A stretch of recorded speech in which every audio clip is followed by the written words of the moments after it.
கோபி கிட்ட ராதிகா கேக்குறாங்க, இன்னைக்கு எப்படி போச்சு பிசினஸ்? நல்லா போச்சு. இதே மாதிரி போச்சுன்னா 2-3 பிரான்ச் ஓபன் பண்ணிடலாம். வீட்லயே நீ நல்லா ரெஸ்டட் இங்க பாத்துப்பீங்கன்னு. என்னால வேலையெல்லாம் விட முடியாது கோபி. வேலை செய்ய பிடிக்கும். நான் வேலைக்கு போக தான் போறேன் கோபி. கூல் ராதிகா, நான் போய் ஃபேஸ வாஷ் பண்ணிட்டு வரேன். வேலையை முடிச்சுட்டு நேரா கிச்சனுக்கு போனேன். அப்ப பாக்யா நின்னுக்கிட்டு இருந்தா. அவ பாடி லாங்குவேஜ் எனக்கு சுத்தமா புரியல. ஒரே கன்ஃபியூஷனா இருக்கு ராதிகா. பாக்யா என்ன முறைச்சு பாக்குறா? ராதிகா, வீட்டுல ஏதாவது சண்டை போட்டாங்களா? இப்படிதான் எந்த இடத்துல எப்படி ரியாக்ட் பண்ணுவாங்கன்னு சொல்லவே முடியாது. இல்ல ராதிகா, நீ பெர்ஃபெக்டா இருக்க. நான் பிரெக்னெண்டா இருக்க விஷயம் பாக்யாவுக்கு தெரியும். ராதிகா நடந்ததெல்லாம் கோபி கிட்ட சொல்றாங்க. இப்ப பாக்யாவுக்கு தெரிஞ்சிருச்சு. அவங்க சொல்றதுக்கு முன்னாடியே நம்ம சொல்றதுதானே நல்லது. உங்களோட தயக்கம் எனக்கு நல்லா புரியுது. என்னைக்கு இருந்தாலும் சொல்லிதானே ஆகணும் நமக்கு குழந்தை பிறக்க போறத பத்தி. எங்கேயும் நடக்காத விஷயம் கிடையாது. இது காமனா எல்லா இடத்துலயும் நடக்கிற விஷயம் தானே. காண்டி அத்தை கிட்டையாவது பேசுங்க. சாப்பாட்ட கூட திருட்டுத்தனமா சாப்பிடுற மாதிரி இருக்கு.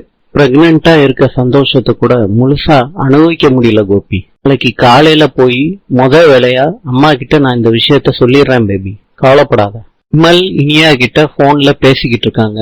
அப்ப பக்கத்துல பாக்யலட்சுமி உட்கார்ந்து இருக்காங்க. பாக்யா இனியா கிட்ட யார்கிட்ட பேசிக்கிட்டு இருக்கேன்னு கேக்குறாங்க. விமல்மா, பழனிசாமி அண்ணனோட அக்கா மகேம்மா. அவன் நம்பர் உனக்கு எப்படி கிடைச்சிச்சு?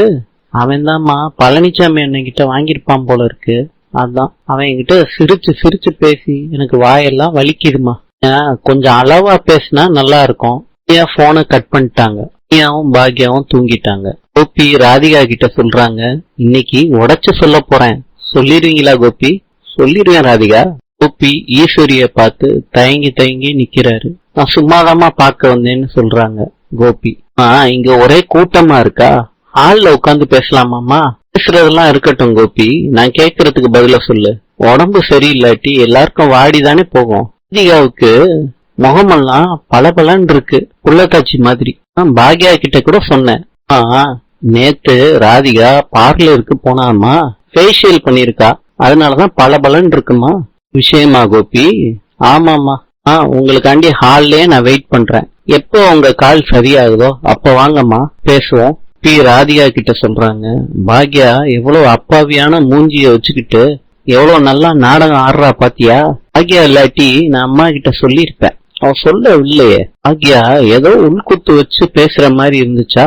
அவ என்னையே பேசுற மாதிரி இருக்கு. அதனாலதான் பயந்துகிட்டு அம்மா கிட்ட எதுவும் பேசல. ராதிகா சொல்றாங்க, ஒரு ட்ரிப்பு கிண்டலா பேசுறதே உங்களால தாங்க முடியல. வீட்டுல இருக்கவங்க எத்தனை ட்ரிப் என்னை சொல்லிருக்காங்க. எனக்கு எவ்வளவு ஹர்ட்டா இருக்கும் கோபி. வீட்டுல சொல்ல வேண்டியது நம்ம கடமை.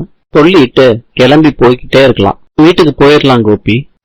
நான் போய் மயூவை பாத்துட்டு வரேன். நானும் கூட வரட்டுமா ராதிகா? தேவையில்லை கோபி. இன்று ஆப்கானிஸ்தானின் தலைநகரம் காபூல். நாளை சந்திக்கலாம்.